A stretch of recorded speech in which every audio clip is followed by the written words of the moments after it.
আমেরিকার উভয় সংকট, একদিকে 11 তারিখের ম্যারাথন বৈঠক করবার পরেও যখন ইরানের সঙ্গে কোনো সিদ্ধান্তে পৌঁছতে পারল না মার্কিন প্রতিনিধিরা, তারপরে ডোনাল্ড ট্রাম্পের নির্দেশ মতো মার্কিন নেভি যখন ইরানকে অবরোধ করবার জন্য পারস্য উপসাগরে নেভাল ব্লকেট করলো, তাতেও আমেরিকার জন্য আরো বড় বিপদ তৈরি হলো। একদিকে পৃথিবীর অর্থনীতি ও জ্বালানি সংকট যখন বেড়ে গেল, স্বাভাবিকভাবে চীন এবং ইউরোপ আমেরিকার এই সিদ্ধান্তের বিরুদ্ধে তীব্র প্রতিক্রিয়া জানিয়ে এই মুহূর্তে একদিকে চীন, অন্যদিকে ইউরোপ, দুটি ব্লক গুরুত্বপূর্ণ বৈঠক করছে আমেরিকা যুক্তরাষ্ট্রের বিরুদ্ধে।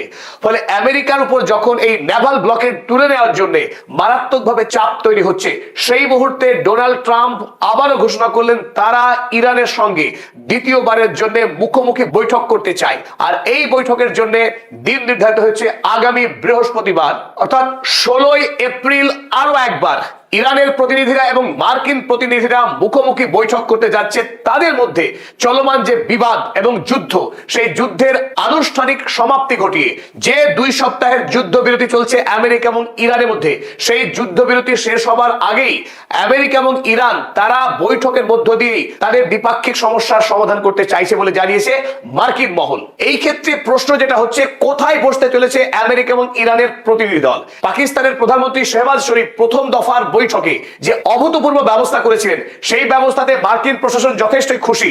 তবে এবার দুটি শহরের নাম উঠে এসেছে, একদিকে সুইজারল্যান্ডের জেনেভা, অন্যদিকে পাকিস্তানের ইসলামাবাদ।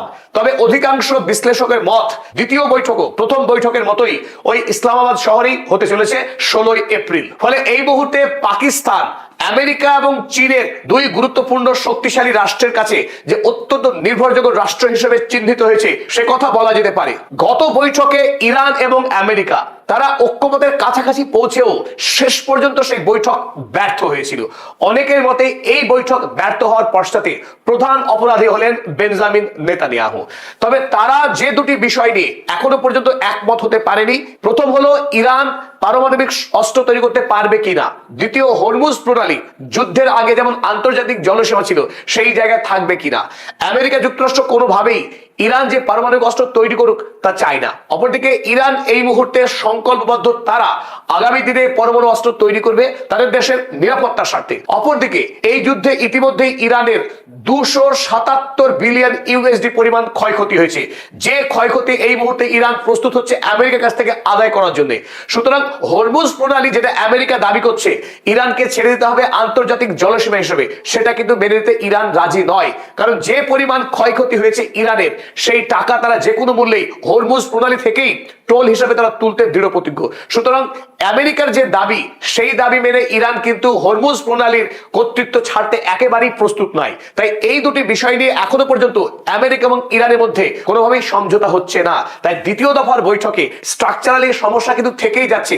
তাই সভা হলেও এখনো পর্যন্ত খুব জোর দিয়ে বলা কঠিন যে দ্বিতীয় বৈঠক হলেই আমেরিকা এবং ইরানের মধ্যে সমস্ত সমস্যার সমাধান হয়ে যাবে এবং তার 2 পক্ষ চুক্তি করতে সক্ষম হবে। তবে একথা বলা যায়, যখন ইরান এবং আমেরিকা বৃহত্তর 2 শত্রু রাষ্ট্র গত 47 বছর ধরে একে অপরের সঙ্গে যুদ্ধ লড়ে আসছে, প্রত্যক্ষ বা পরোক্ষ, সেই দুটি রাষ্ট্র রাতারাতি একটি বা দুটি বৈঠক করে তাদের সকল সমস্যার সমাধান হবে এ আশা করা একেবারেই অবান্তর। তবে আরো বৃহত্তর সময় যদি দুটি দেশ কূটনৈতিকভাবে সমস্যার সমাধান করে, তবে এই কথা বলা যায় তারা হয়তোবা সুষ্ঠু সমাধানে পৌঁছতে পারে। এদিকে ইউরোপে এক বড়সড় ঘটনা ঘটে গেল। ইসরায়েল রাষ্ট্রকে এতদিন ধরে ইউরোপ মহাদেশে, ইউরোপীয় ইউনিয়নে সব থেকে বেশি সমর্থন করত যে রাষ্ট্র, হাঙ্গেরি, সেই রাষ্ট্রের তীব্র মুসলিম বিদ্বেষী এবং ইসরায়েলবাদী প্রধানমন্ত্রী, যার নাম ভিক্টর অরবান।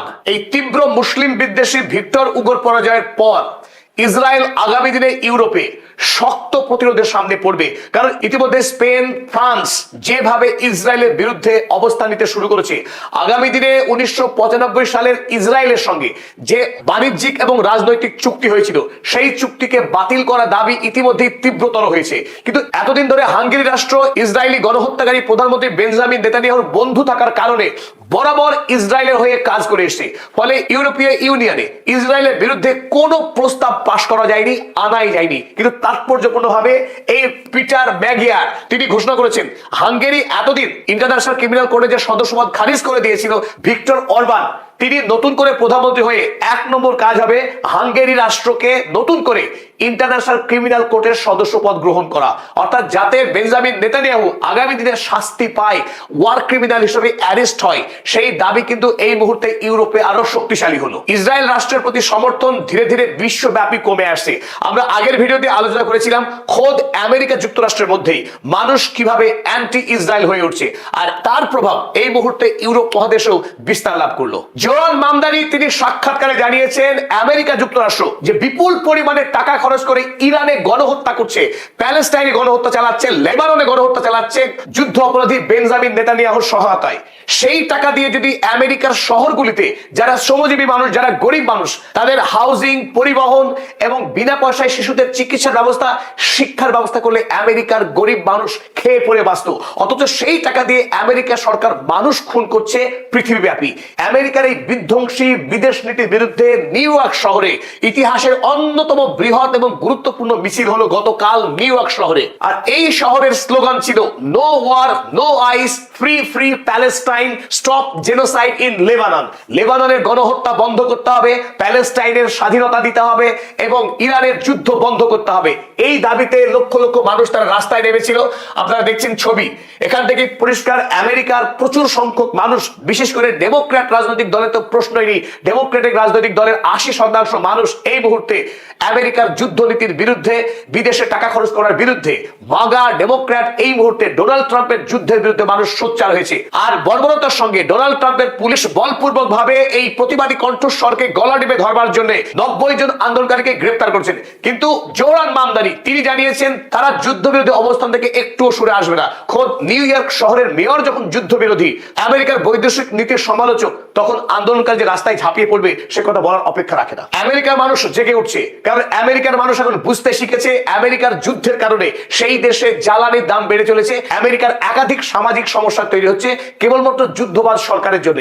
যুদ্ধের মাধ্যমে আমেরিকার কিছু শিল্পপতি যারা অস্ত্র বিক্রেতা তারা লাভবান হচ্ছে, কিন্তু আমেরিকার সাধারণ মানুষ গরিব হচ্ছে। তাই আমেরিকার মানুষের কণ্ঠরোধ করতে চাইলেও ডোনাল্ড ট্রাম্প সরকার পারবে না, বরং ইসরায়েল রাষ্ট্রের বিরুদ্ধে এই মুহূর্তে সোচ্চার হয়েছে আমেরিকাবাসী। যতদিন না পর্যন্ত আমেরিকার সরকার ইসরায়েলকে টাকা দেওয়া বন্ধ করছে, অস্ত্র দেওয়া বন্ধ করছে, ততদিন তারা এই আন্দোলন চালিয়ে যাবে বলে অঙ্গীকার ব্যক্ত করেছে আন্দোলনকারীরা। পরিশেষে আপনাদেরকে একটি ছবি দেখাবো। আপনারা ছবি দেখছেন নতুন জেসাস ক্রাইস্ট, নতুন যিশু খ্রিস্টকে দেখে নিন আপনারা। পৃথিবীর মানুষ যিশু খ্রিস্টের আসল ছবিকেও দেখেছে কিনা সন্দেহ, কারণ যে যিশুকে আমরা ছবিতে দেখি সেটা শিল্পীর কল্পনা, কিন্তু সেই কল্পনাকে হার মানিয়ে এবার খোদ আমেরিকার প্রেসিডেন্ট ডোনাল্ড ট্রাম্প তিনি এবার যিশু খ্রিস্ট সেজেছেন। তিনি দেখাচ্ছেন যে তিনি আমেরিকাবাসীকে যিশুর মতোই পরিষেবা দিচ্ছেন। এক হাতে স্বর্গীয় আলো আর অন্য হাত রেখেছেন তিনি পীড়িত আমেরিকাবাসীর কপালে। এই মুহূর্তে ডোনাল্ড ট্রাম্পের সঙ্গে পোপ লিওর তীব্র সংঘাত বেঁধে গেছে, কারণ মানবতার প্রশ্নে যুদ্ধবিরোধী অবস্থান নিয়েছেন এই রোমান পোপ লিও। তাই আমেরিকার বিদেশ নীতির তীব্র সমালোচনা করেছেন ওয়ার মেশিন ইসরায়েল রাষ্ট্রের। ইরানের উপরে যেভাবে হামলা করেছে আমেরিকা যুক্তরাষ্ট্র, ভেনেজুয়েলাতে যে কায়দায় হামলা করেছে এবং কিউবাতে আক্রমণ করার যে মুহুর্মুহু হুমকি দিচ্ছে গ্যাংস্টার ডোনাল্ড ট্রাম্প, এই বিশ্বব্যাপী নতুন করে যুদ্ধের দামামা বাঁধানোর জন্য ডোনাল্ড ট্রাম্পকে এক হাত নিয়েছেন রোমান পোপ লিও। এতে বেজায় ক্ষুব্ধ হয়েছেন ডোনাল্ড ট্রাম্প। তার নামে কেউ সমালোচনা করুক এটা তিনি সহ্য করতে একদম প্রস্তুত নন, কারণ তিনি নিজেকে এই মুহূর্তে যিশু খ্রিস্টের মর্যাদায় উন্নীত করার এক ভয়ঙ্কর প্রচেষ্টা করছেন। আমেরিকার ইতিহাসের সবচেয়ে কুখ্যাত অপরাধ এপস্টিন ফাইলে তার নাম জড়িয়ে আছে। কয়েক হাজার কিশোরী মেয়ের জীবন যারা ধ্বংস করেছে যে এপস্টিন ক্লাস, তাদের অন্যতম হলো এই ডোনাল্ড ট্রাম্প। সেই ডোনাল্ড ট্রাম্প আজ ইরানের উপর যুদ্ধ বাঁধিয়ে, লেবাননে গাজাতে গণহত্যা চালিয়ে তিনি আবার যিশু সেজেছেন। নির্লজ্জ মানব জাতির ইতিহাসে অন্যতম ঘৃণ্য ব্যক্তি এই ডোনাল্ড ট্রাম্প, তিনি এই মুহূর্তে যিশুর ভূমিকায় অবতীর্ণ হওয়ার চেষ্টা করছেন ট্রুথ সোশ্যাল পোস্টে। অবশ্য পরে যখন বিশ্বব্যাপী তার বিরুদ্ধে যখন প্রতিবাদ শুরু হয়, বাধ্য হয়ে চোরের মতো এই ডোনাল্ড ট্রাম্প এই ছবি তার ট্রুথ সোশ্যাল মিডিয়া থেকে সরিয়ে নিয়েছেন। অবশ্য এটা কম লজ্জার ব্যাপার নয় যে আমেরিকা যুক্তরাষ্ট্রের প্রেসিডেন্ট তিনি একটি পোস্ট করে সেই পোস্ট মুছতে বাধ্য হলেন, রাখতে পারেননি। কারণ পোপ লিও তিনি বলেছেন এনাফ অফ ওয়ার, যে আমেরিকা যুক্তরাষ্ট্র ইতিমধ্যেই যথেষ্ট যুদ্ধ করেছে, যীশু খ্রিস্ট এই যুদ্ধের অনুমতি দেয় না, যীশু খ্রিস্ট নিরীহ মানুষের হত্যাকে কোনোভাবেই বরদাস্ত করবেন না। এবং তিনি তীব্র প্রতিবাদ জানিয়েছেন আমেরিকা যুক্তরাষ্ট্রের নিজেকে সবচেয়ে শক্তিশালী বলে ভাবা এবং দাবি করার যে অহংকার, সেই অহংকার ঘৃণ্য বলে দাবি করেছেন পোপ লিও। ওদিকে ডোনাল্ড ট্রাম্প তিনিও কম যান না। তিনি পোপকে বলেছেন দুর্বল, তিনি পোপকে আক্রমণ করেছেন দুর্বল বলে, যে অন্যায়কারীদের প্রতি দুর্বল, অর্থাৎ ইরান, ফিলিস্তিনি জনতা, লেবানন তারা হচ্ছে অন্যায়কারী আর তিনি হলেন দুষ্টের দমনকারী। তিনি পৃথিবী থেকে অন্যায়কে বোঝার জন্য প্যালেস্টাইনে আক্রমণ করেছেন, ইরানে আক্রমণ করেছেন। অথচ পোপ লিও তিনি কিছুই বুঝতে পারছেন না, তাই তিনি ডোনাল্ড ট্রাম্পের সমালোচনা করছেন। তবে পোপ কোনোভাবেই ডোনাল্ড ট্রাম্পের হুমকিতে এতটুকু বিচলিত নন। তিনি স্পষ্ট জানিয়েছেন ডোনাল্ড ট্রাম্প কিংবা অন্য কোনো রাষ্ট্র যারা যুদ্ধ বাধায় নিরীহ মানুষকে খুন করে তাদের বিরুদ্ধে সবসময় কথা বলবেন পোপ লিও। পরিশেষে আমরা আরো একবার আশা ব্যক্ত করছি আমেরিকা এবং ইরান তারা যে বৈঠকে বসতে চলেছে আগামী বৃহস্পতিবার, সে জেনেভাই হোক কিংবা ইসলামাবাদই হোক, তারা আলোচনার মাধ্যমে ঐক্যমতে পৌঁছাক এবং পৃথিবী আরো একটা ভয়ঙ্কর যুদ্ধের হাত থেকে বাঁচুক, সেই প্রত্যাশা করে আমাদের এই নিবেদন শেষ করলাম।